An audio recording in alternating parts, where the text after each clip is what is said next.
Welcome to Amphipolis, traveler. My name is Herodotus, and I am a traveler from Hyrcanassus. I retrace the cause of various events, such as wars and great calamities. I describe what I see, and record what I'm told, all with the aim of providing a better understanding of why these things occur. Look for me to introduce you to many sites. The Battle of Amphipolis was surely an interesting one. One might even call it anticlimactic. But that does not mean it wasn't important in the greater scheme of the Peloponnesian War.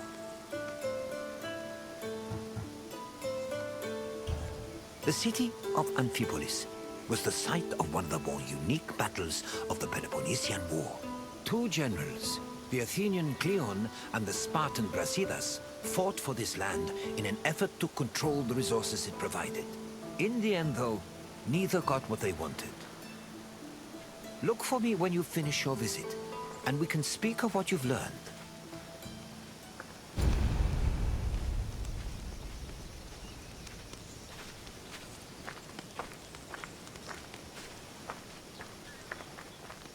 The land that would come to be known as Amphipolis was originally part of Thrace, a region inhabited by formidable semi-nomadic horsemen.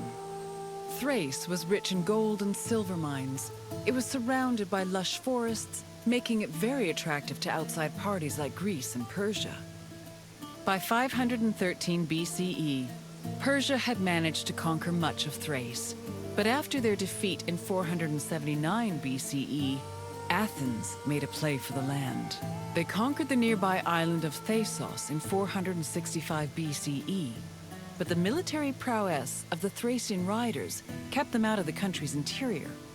It was only in 436 BCE that Athens established a solid foothold in Thrace with the founding of Amphipolis, a city on the banks of the river Strymon.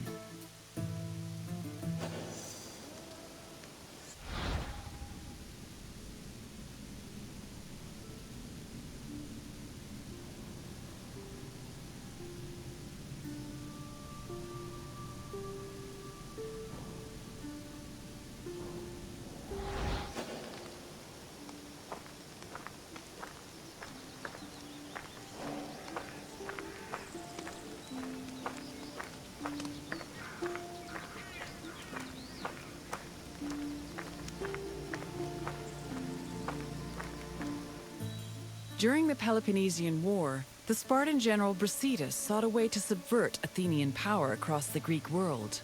He set his sights on capturing the coast of Thrace, hoping to seize the resources the area provided.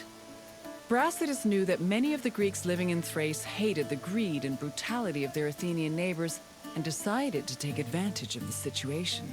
He set off on an expedition to Amphipolis, accompanied by 1,000 hoplites and 700 helots, and arrived before the city in the winter of 424 BCE.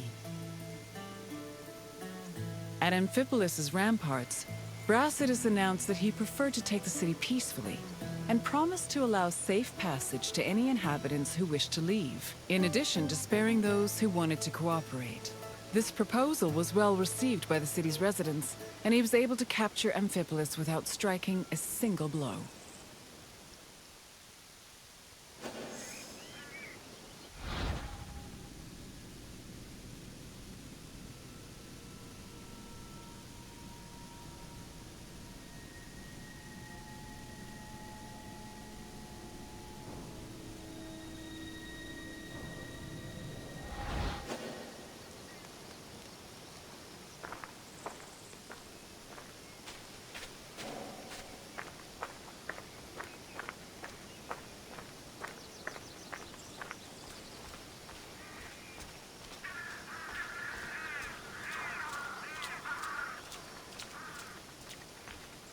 Brasidas' march on Amphipolis blindsided the Athenians.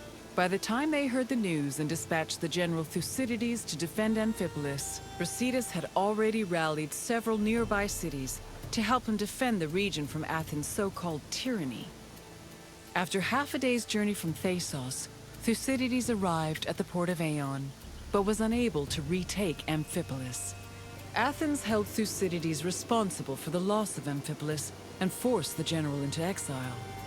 In spite of Brasidas' achievements, Sparta did not send him reinforcements, which forced the general to negotiate a truce with Athens to hold on to the ground he gained.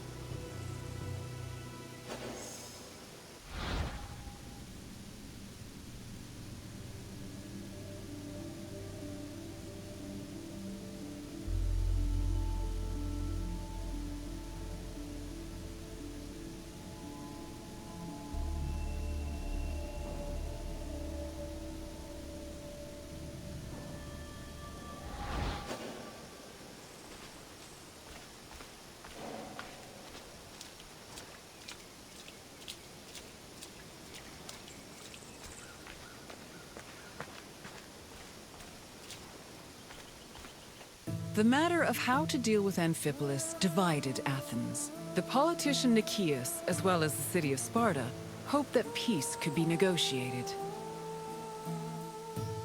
However, the popular Athenian statesman and general Kleon wanted to continue fighting the war.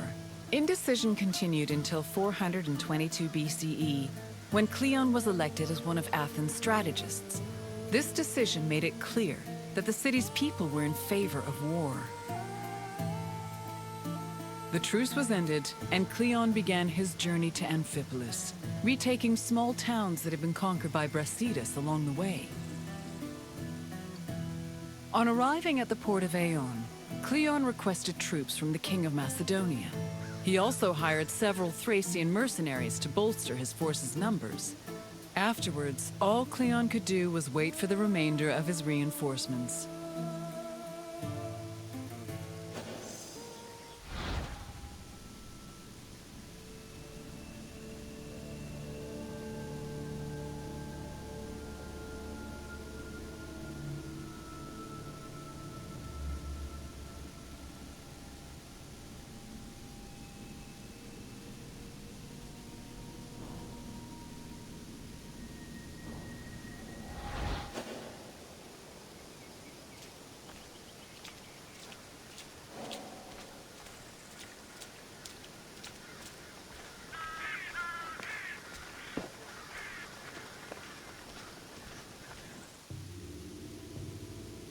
While they waited, the Athenian forces began to resent Kleon's hesitation to attack. They saw him as soft and incompetent, especially compared to their opponent, Brasidas. Sensing the tension, Kleon decided to act without waiting for reinforcements to arrive. He set out from the port of Eion to observe Amphipolis, setting up a camp on a nearby hill. To Kleon's surprise, Amphipolis appeared to be completely unprotected, with no guards stationed at the city's gates and ramparts. However, the city's lack of protection was only an illusion. Even so, upon seeing this, Kleon regretted that he did not bring wooden towers, which would have allowed him to easily recapture the city.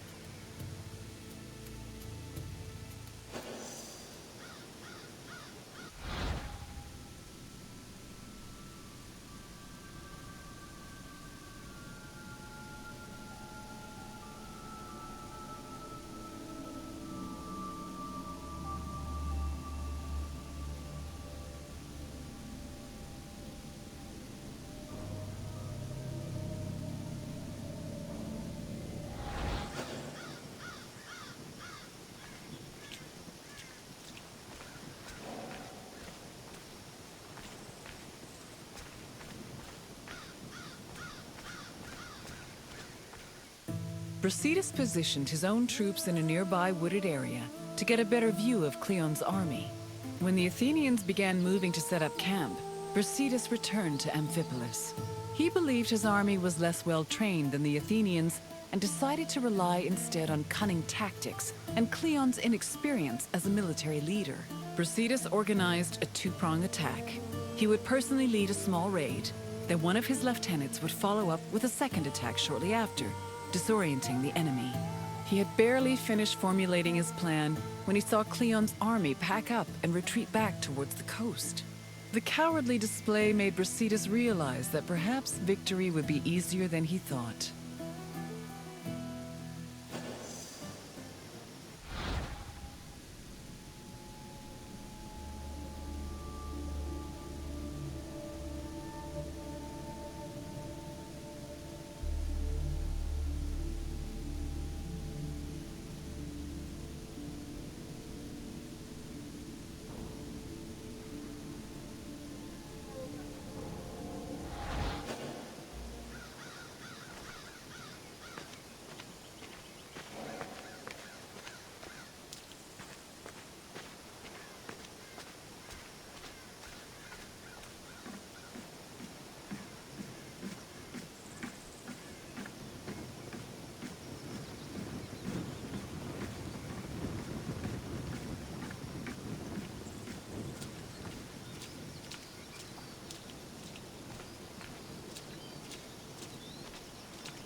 After seeing Brasidas' troops return to Amphipolis, Kleon decided to fall back to the port of Aeon and once again wait for reinforcements. Unfortunately, his exact orders were confusing and contradictory, which left the Athenian forces in disarray. Brasidas took advantage of this confusion and began his attack. Kleon's forces panicked, which made them easy prey for the Spartans. 600 Athenians were killed, while the Spartans only lost 7 men. Kleon's remaining forces took refuge in Aeon, where the bodies of their comrades were eventually returned to them, though only after being stripped of their weapons.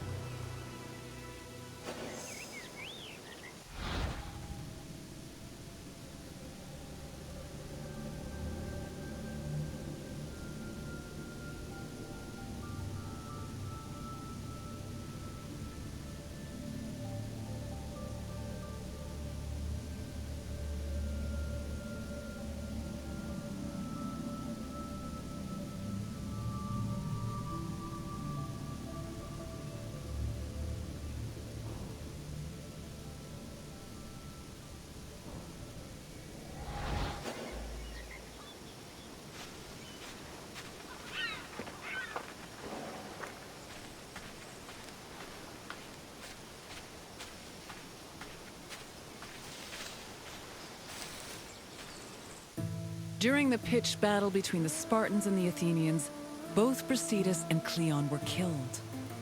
The reports of their respective deaths reflect how they were perceived as military leaders. We know almost nothing about Kleon's death, other than that he was killed by a Thracian soldier.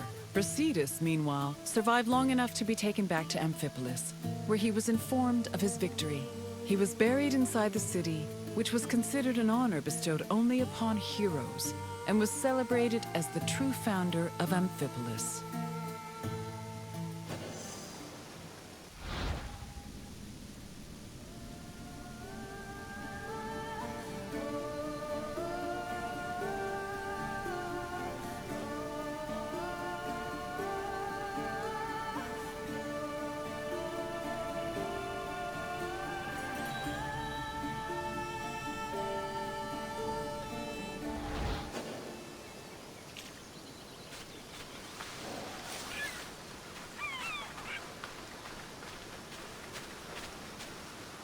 The Battle of Amphipolis temporarily put an end to the hostilities between Athens and Sparta.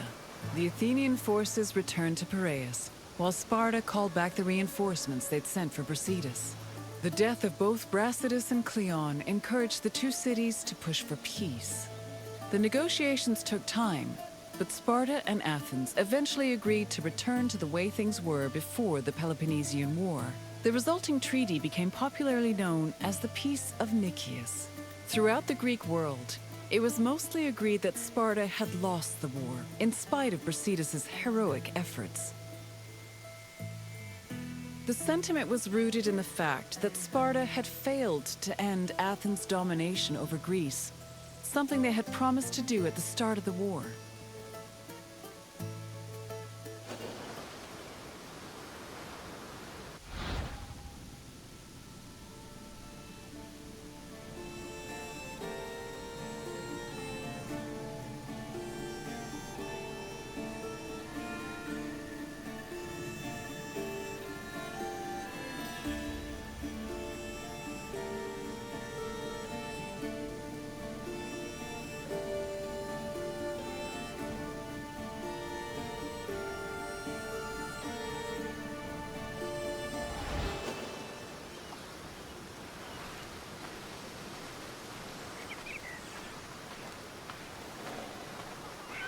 I see you're done with your tour.